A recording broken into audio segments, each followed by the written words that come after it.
Hey y'all, happy Tuesday, happy spoken word Tuesday. I hope you guys did come along fine. Anyway, you guys know on Tuesday, I like to bring the word, okay? And earlier I read the short from James 1 verse 8, basically talking about how a double-minded man is unstable in all his ways, right? So today I'll be reading from James 1 because that verse comes from 8, in James 1, chapter 1, verse 8. So that's the double-minded scripture. So I will be reading from James 1, the full chapter, okay, for this lesson today. All right, let me just put this scarf on, you guys. All right, and that is done, okay? So, again, that's short from James 1, verse 8, KJV version. A double-minded man is unstable in all his ways, okay? And we know that to be true because a double-minded person, is unstable because they can't even sit still, right? They can't hold secrets. They can't hold a job. They can't hold a relationship. They just run back and forth, impatient, overlook their priorities, of course, because they're unstable and double-minded and they can't be trusted. And believe that the Father would never give them a blessing, okay? If you're double-minded, right? And you're unstable. Okay. All right. So, again, I'll be reading from James 1, KJV version. Okay. And the header starts off with rejoice under trials, right? So, verse 1. James, a servant of God and of the Lord Jesus Christ, to the 12 tribes which are scattered abroad, greeting. My brethren, count it all joy when you fall into diverse temptations, knowing this, that the trying of your faith worketh patience. But let patience have her perfect work, that ye may be perfect and entire, wanting nothing. Okay, so the Father saw, is basically, working with James. James, he was a servant of God, and this general epistle of James is to the 12 tribes of Israel, okay? And he just said, my brethren, count it all joy when you fall into diverse temptations. So when you fall into diverse temptations, call it all joy because it's a test. It's a test of faith to see how strong your faith is, okay? So count it joy when you fall into diverse temptation. Count it as a great challenge that you can overcome, and you got the strength and the willpower to overcome it, okay? He also said, knowing this, that the trying of your faith worketh patience, right? So if you got faith, faith are things hoped for, not seen. Then it worketh patience because it brings about patience, right? Because the faith allows you to hope for things and wait for things unseen, right? So that is faith, and you will be working patience by doing that, gaining patience in everything, and you will be able to be still, okay? All right, in verse 4, but let patience have her perfect work, that ye may be perfect and entire, wanting nothing. So you see, having patience, allow you to complete a perfect work, right? Wanting for nothing. Because having faith and patience, where faith again is things hoped for, not seen, but that goes along with patience. Because you got faith and you got patience, because you're waiting for things that you have not seen to come to you, so your hope it stands, right? Your faith and hope stands for that thing that you're waiting on, right? So it leads you to wanting nothing, right? It leads you to complete a perfect work because it's not there, but you patient enough to wait on it. You patient enough to trust in it. You faithful enough to hope that you will gain it, and you will, lead you to complete a perfect work, wanting for nothing. Okay, verse 5. If any of you lack wisdom, let him ask of God, that giveth to all men liberally and upbraideth not, and it shall be given him. So you saying, if you see, the Father said, if you lack wisdom, let him ask of God. Go ahead and ask him, right? Because he giveth to us all liberally, right? And upbraided not, and it shall be given to him. So you're not upbraiding again, being unstable, a double-minded person. Then it be given to you. Wisdom be given to you if you're trustworthy, if you seeking a Father in truth and spirit, or spirit and truth. Then he will allow you that wisdom, right? But remember, if you're a double-minded and unstable man, he cannot allow you wisdom. You cannot get any blessings from him, right? Because, he can't trust you, right? He can't trust you to give the glory to him. Instead, you're going to give all the glory to the man, right? So again, if you lack wisdom, let him ask of God that give it to all men liberally and upbraid it not, and it shall be given to you, right? So again, if you lack wisdom, ask the Father, right? Because he give wisdom to them liberally, and he upbraided not, and it should be given him if you're not an unstable person with a double mind, okay?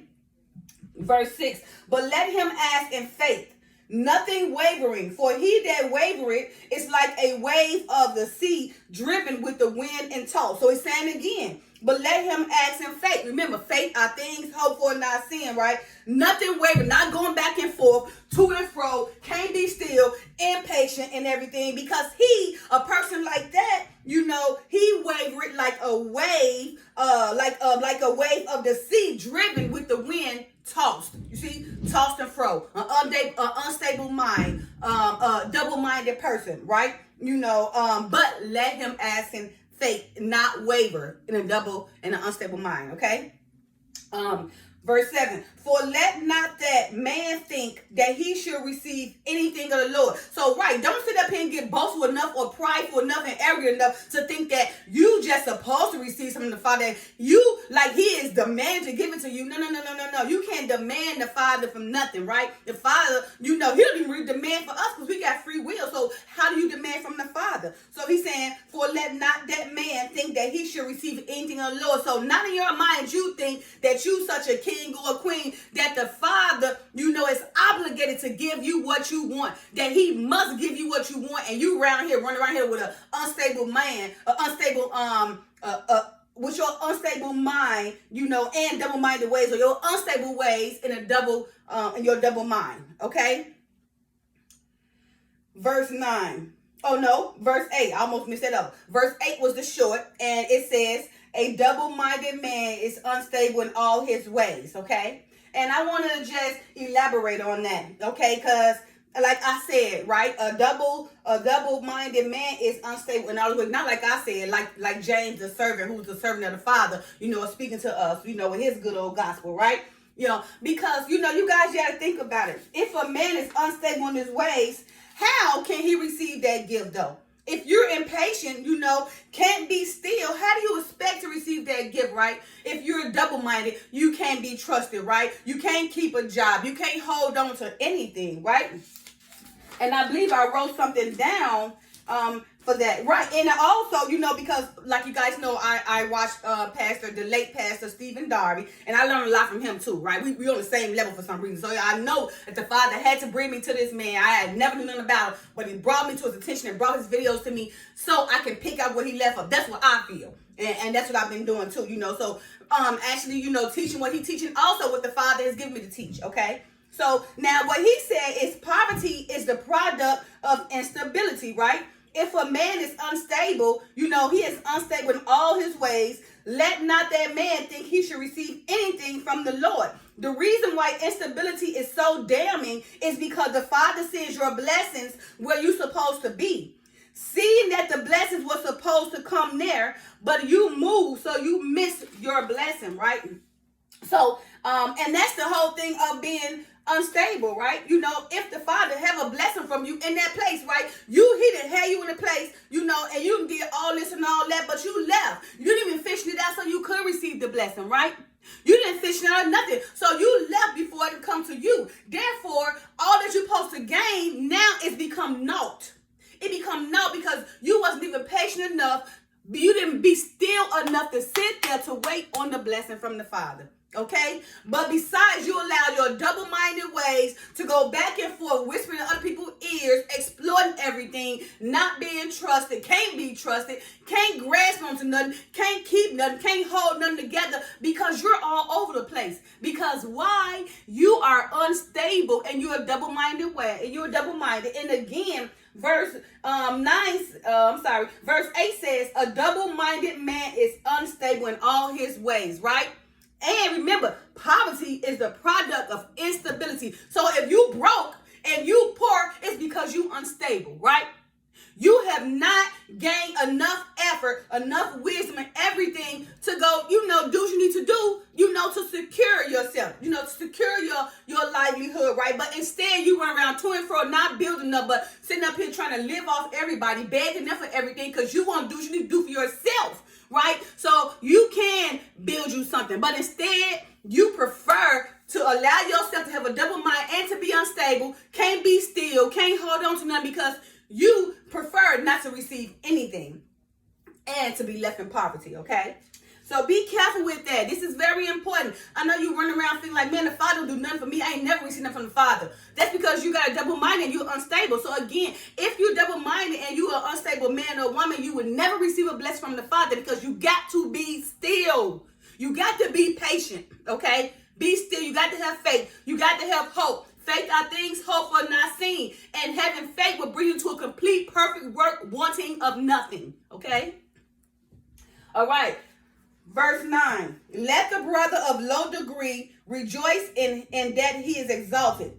Okay, let me read that again. Let the brother of low degree rejoice in that he is exalted, but the rich and that he is made low, because as a flower of grass he shall pass away. So he said, let the brother of low degree rejoice that he is exalted, because he's still rich. That brother that's low degree is rich because he have wisdom, he have knowledge, he have power, right? He able to walk through this light and be a light and shine through the darkness, right? So of course he is exalted, because what he know you don't know, because he took the time to seek the Father in spirit and truth, to gain all this knowledge and wisdom and everything, and break down these mysteries so he can walk before you guys as an example of a person who possessed the richness of the soul, of his spirit, of his mind, of his body, of his knowledge, of his wisdom. So he's rich. What he can do, you can never do, right? He can be that king and take you all the way, but you can be that king and you're going to fail because you're unstable, you're untrustworthy, right? But this man of low degree already know his worth. He took the time to learn, to be Christ-like in the walk like the Father. So the Father gave him his power, right? So indirectly, you're going to respect him anyway and give him his power, because that's what the Father reward to saints, to his saints.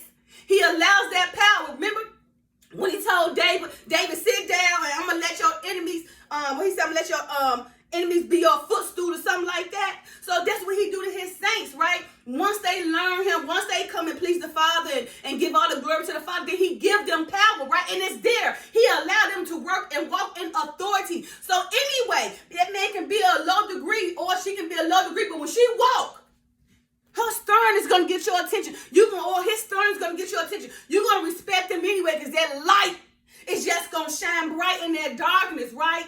And you would not do anything but respect him. You don't even know why you respect him. But it's in you, because that's the Father making you respect his saint. Okay? So a man of a low degree rejoice that he's exalted. He's exalted by you, and you don't know he exalted. You don't even know that you are exalting him. It's the Father making you exalt his saints, because that saint done whatever he needs to do to gain the power of the Father to make you respect him and respect his authority, respect her authority. Okay? All right. Verse 10. Now let's say, but the rich, and that he is made low, because as the flower of the grass he shall pass away. So the rich is made low, because the rich he can be filthy, he can be wicked. The rich think that his money gonna take him out of here, that he is not gonna be judged, because his money gonna buy everything he need, right?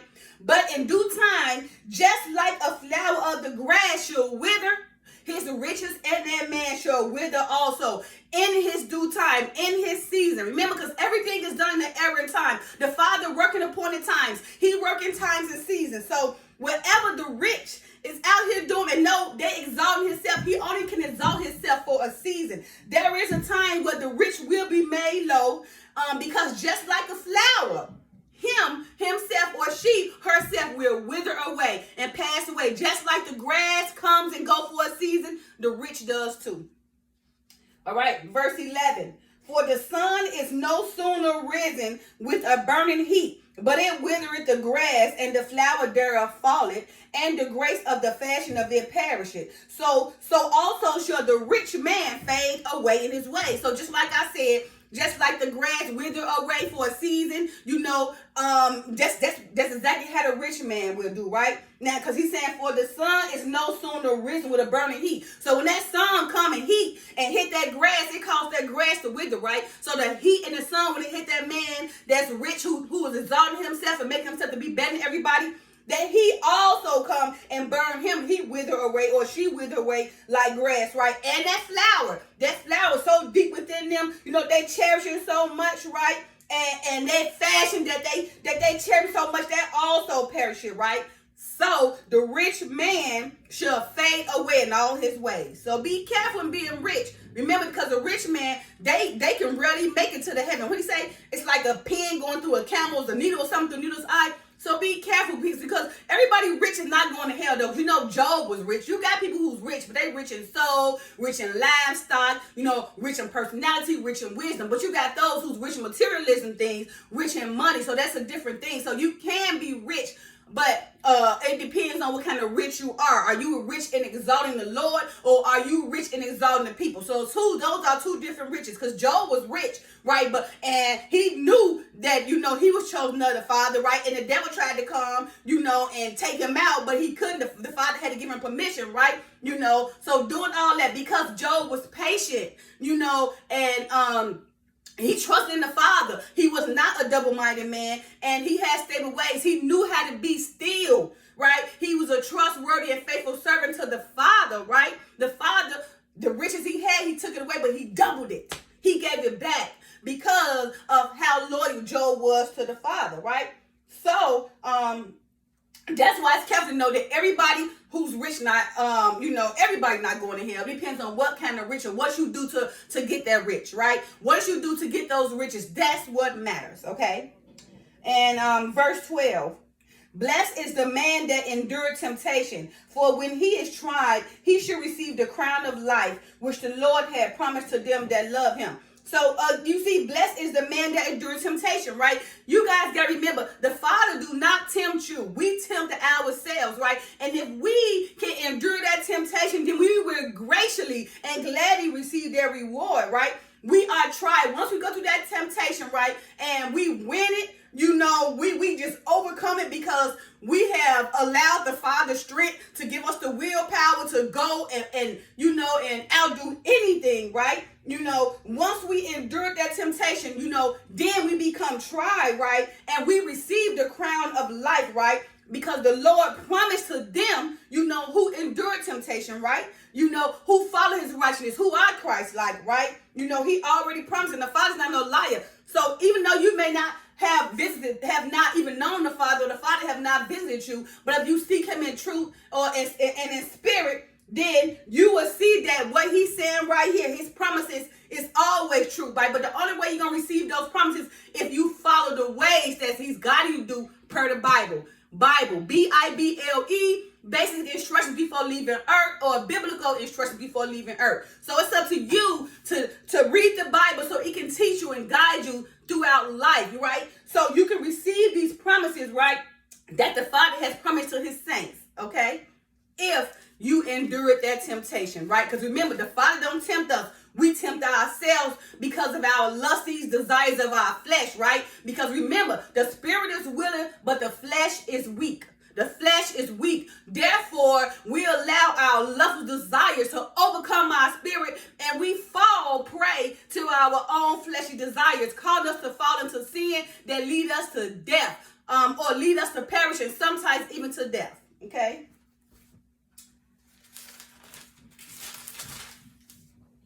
Verse 13.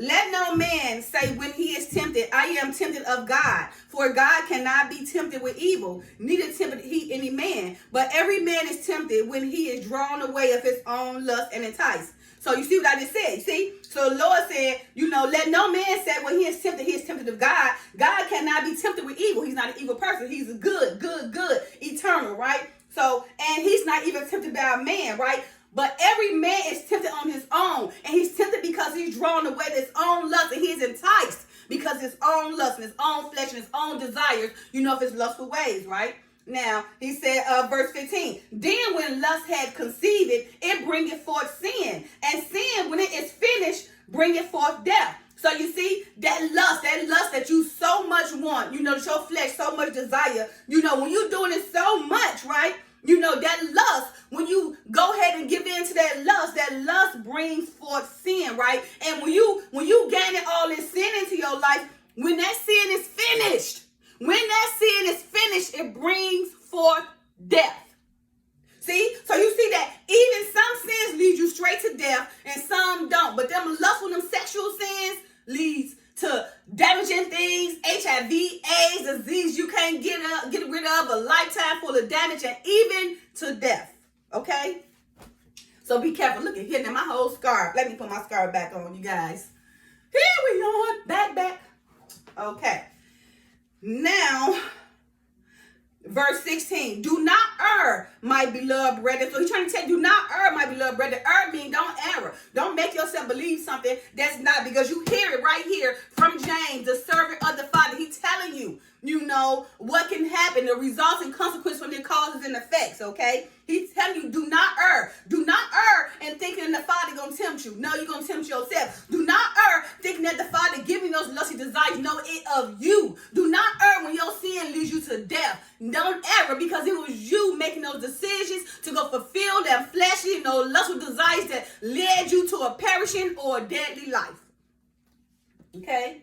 Verse 17. Every good gift and every perfect gift is from above, and cometh down from the Father of lights, with whom is no variableness, neither shadow of turning. So remember, every good gift, and every perfect gift come from the Father, who is above, right? And he coming down, because he is the Father of lights, and he has no variableness, need no shadow of turning. So he's not shady, right? He's not double-minded. He's not double-faced. What he say, he goes. His word is his bond, right? So remember, if you out here doing good deeds and you're doing good deeds, that's coming from the Father, right? Those perfect gifts that you give him, right? Those good gifts that you give him, that's coming from the Father. Because again, every good gift and every perfect gift is from above and coming down from the Father of lights, with whom is no variableness, neither shadow of turning, okay? Verse 18, of his own will begat he us with the word of truth, that we should be a kind of first fruit of his creatures, right? So he's saying of his own will begat he us with the word of truth, that we should be a kind of first fruits of his creature. So of his own he begat us, the word of truth, which is the Messiah as well, okay? That we should be the kind of first fruits of his creatures, right? The first fruits of the ways of the Messiah as well, okay? Christ-like in everything. Verse 19, wherefore, my beloved brethren, let every man be swift to hear, slow to speak, slow to wrath, for the wrath of man worketh not the righteousness of God. So he's saying, well, beloved my brother, let every man be swift to hear. Hear. Stop talking so much. Don't be ready to always speak, right?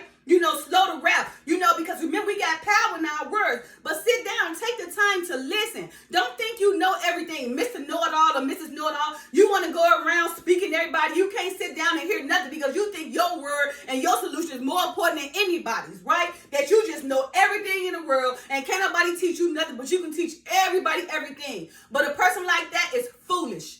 Okay, and they're gonna cause their own downfall, right? So he's saying, my beloved brethren, be swift to hear, be quick to hear before speaking, right? Because that speaking can bring upon wrath. That's why he's saying, wherefore, my beloved brethren, let every man be swift to hear, slow to speak, slow to wrath. For the wrath of man worketh not the righteousness of God. Remember, the wrath of man is not from God. That wrath is from you. That temptation of evil from you. So therefore, sit down, my brother or sister, and listen sometimes. Stop being ready to speak so much because you bring upon wrath, because we have power in our words. So we got to be careful of what we always trying to speak and do, but take the time to listen so you can understand first before speaking. Because if you're not truly listening, then you cannot fully understand, okay? So therefore, you're going to say something, that's not correlating to what you heard, bring upon wrath to that person because you're not understanding. Because you're so quick to want to be heard, think you know everything, that you done brought wrath to somebody because you think you know it all. Okay. Verse 21. Wherefore, lay apart all filthiness and superfluity of naughtiness, and receive with meekness the engrafted word, which is able to save your soul. So he's saying, put away all that filthiness and that weakness, right? That superfluity of naughtiness, so much. everything. So now you're just doing so much to the extreme and everything, and receive with meekness, the engrafted word. So he's saying receive in meekness the word that's going to graft you back in, right? Because this word will save your soul, right? But all that filthiness and that superfluity of naughtiness is going to take you right to the gates of hell, right down there, right there in Apollyon, right? With Lucifer, with the devil, with Satan, him and all his angels that's laying down there in captive right now, although they're going to be released for a year, but if you don't lay apart all that filthiness and all that superfluity of naughtiness, then that's where you're going to end up, right? But if you receive with meekness this word, this engrafted word that can graft you back in, it is able to save your soul. Okay? Verse 22, but be ye doers of the word and not hearers only, deceiving your own selves. So you're going to be a person, yeah, I speak the word, but do I apply myself pertaining to the word? Do I practice it? Right? I can preach it all day, right? But do I practice it? So those he said, because you're going to sit up here, you're going to tell me the word, but are you an example? How you going to come tell me the word? You're not even living the word. You're a hypocrite. So that's why the Father said, but be ye doers of the word and not hearers only, deceiving your own selves, right? Because you sitting around hearing the word but not applying yourself. You're deceiving yourself, because if you're not applying yourself, then the word is going to your ear and you mixing it with your own understanding because you're not taking the time to study in spirit and truth. Therefore, you're only deceiving yourself, right? So be ye doers of the word and not only listeners of the word or hearers of the word, because you're only deceiving yourself, okay? All right, verse 23. For if any be a hearer of the word and not a doer, he is like unto a man beholding his natural face in the glass.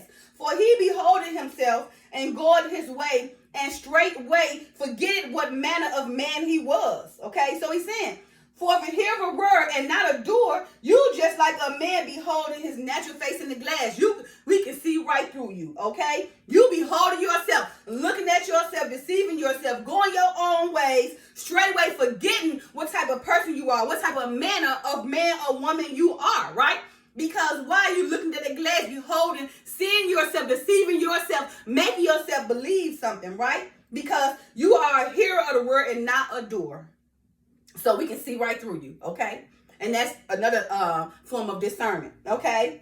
Verse 25, but whoso looketh into the perfect law of liberty and continuing therein, he being not a forgetful hearer, but a doer of the work, this man shall be blessed in his deed. So you see, the Father saying is, he who looketh into a perfect law of liberty, who got faith and ready to follow, the law of liberty with his faith, knowing that he shouldn't do this and do that because his faith and what he believes in the Father is telling him is not righteous. So therefore, he is perfect in the law of liberty, and he continue in that law of liberty. He or she continue to walk in that law of liberty, walk in that gospel, walk in that edification, walk in that teaching, to help you guys, right? And to also help himself. And he's not forgetting, because he's taking the time, or she's taking the time to seek the Father in spirit and truth. So he continuing on in and don't forget, because he's seeking the Father diligently in spirit and truth, right? Who is perfecting the law of liberty, and he's maintaining because he's continuing his studying, right? Therefore, he don't forget because he continues to do his study, right? And he apply himself, or she apply himself, being a doer of the work, right? Therefore, this man or woman shall be blessed in his deed. Okay? Always blessed. Moving forward in his deeds, receiving favor from the Father. Okay?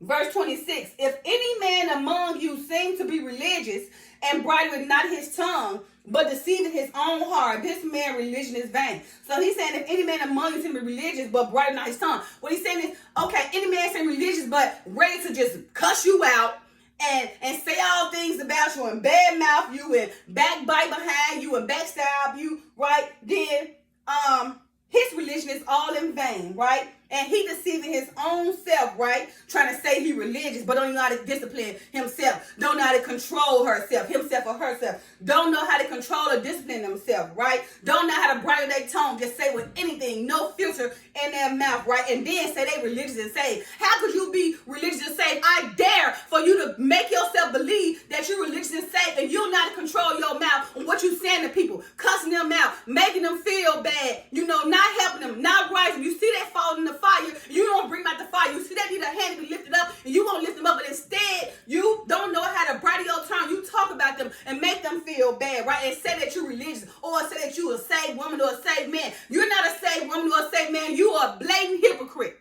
You're a blatant hypocrite, because if you say yourself to religious, then you will be a doer of the word and not a hearer of the word, deceiving people, going around, don't know how to bridle your tongue and saying anything that comes to your mind with no filter, not being respected, not treat people how you want to be treated, not loving your brother, not loving the Father first, and then loving your brother like you love yourself. If you done all that, that tongue will be bridled by himself from faith and the Father and the word. Okay, so again, if any man among you seems to be religious, right, and bridle not his tongue, watch his word, we got power in his words, but deceive his own heart, he or him, he or whoever, they're deceiving their own heart, and that man's religion or whatever he's saying or whatever she's saying is in vain. It's a complete lie.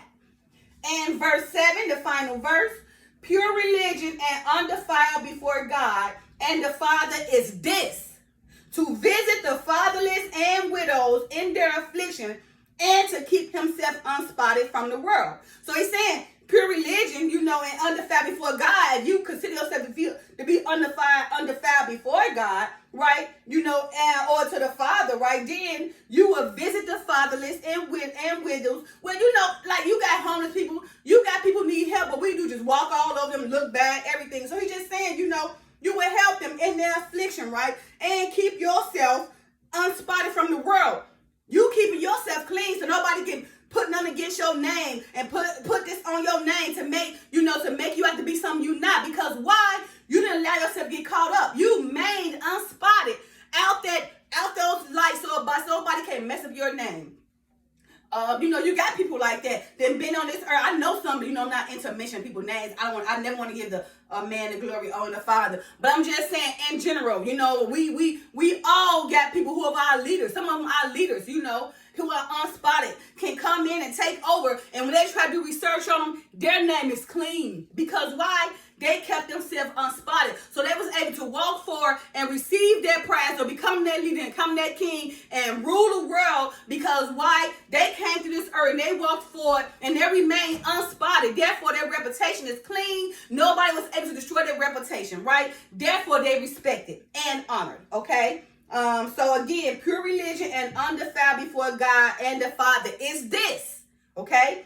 To visit the fatherless, all right? It's so many single moms, and a lot of them was young. Of course, I was young too. Didn't know no better, messed around and got pregnant, had a child, and some of them don't even know who their daddies are, right? So that child will be fatherless. So don't look down on that child, but help that child, right? Because it takes a village to raise a child. So that's why the Father said, help them. Don't look down on them. I know you got your kid. You might be a father to your kid. But if you see a fatherless child, don't look down, but mentor him. Help him. Give him some type of, some type of word, some type of mentoring that's going to help him move forward or help her move forward. And he's saying, and widows in their affliction, because a widow is a woman who a man, her husband died. So therefore, that man she was depending on is gone. So therefore, it's for you to help her now. You just can't leave her out there hurting for nothing, but you're supposed to help that widow in her affliction. If she needed, help, especially if you maybe the patriarch of their tribe, and she was your brother's wife or whoever wife or your family, then you guys supposed to take that widow and take care of her because she still follow your part of your tribe or your family, right? Now, doing all these things, he also said, in addition, to keep himself unspotted for the world, okay? Don't get caught up in the world. You can be of this world, but you can also be separated from the world. You do not have to indulge in all the things in this world. You can be unspotted. So therefore, you can walk in this world, but you don't have to say yes to everything. You don't have to indulge in everything. You can keep yourself unspotted. So when they come and say, who is that?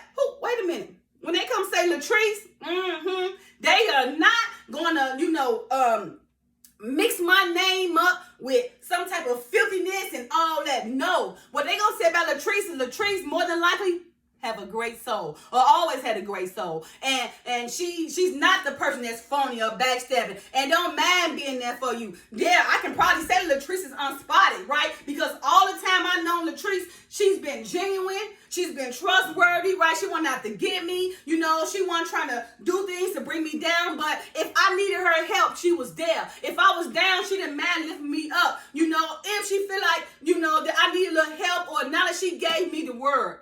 And she did not judge me, but help me. If I was falling in the fire, and if she could, she'd pull me out that fire. If I needed a hand, she'd lift me up. Because Latrice wanted to walk through this life unspotted. So a man or a woman cannot dig her down in the dirt, or, belittle her, or, make her out to be filthiness, or somebody a superfluity naughtiness, because no, that's not Latrice. But Latrice is unspotted. Okay, so be unspotted from this world, okay? And all right, you guys, so that was it. That was James chapter 1, okay, KJV version, okay? And again, don't be unstable, and don't have a double mind, because remember, the result of being an unstable mind or unstable man or a double-minded is poverty. And when you see so many people in poverty, it's because they don't have the mentality, to make something stick, or to, put something together, or have a vision to make something happen. Okay? All right, you guys. Happy Tuesday again, and I hope you guys learning from me, of course. It's my job to teach you guys and to understand it, and to also, get you guys to read the Bible. So what I'm doing, everything come out from the Bible, because I want you guys to be like, wait a minute, is that in the Bible? Yes, that's in the Bible. So you can go see for yourself and learn yourself, and then maintain it so you can keep forward in learning, right? So you can glorify the Father, and also heal yourself in the process so you can gain all whatever the Father has in store for you. All right, you guys, enjoy this Tuesday. Go ahead and like, subscribe, and comment on this video. Pass it on, right? Don't be selfish. Everybody needs to learn, right? Because as you guys see, we are in the gathering, right? And we all got to teach one another. We can unify and be together, as Israel, so we can be led by the Most High, okay? It is already in progress, so I invite you to take your part. So do your part by liking, sharing, comment, subscribing. Pass this video on so we can all be gathered in Israel by the Father together. Bye. Love y'all. Peace.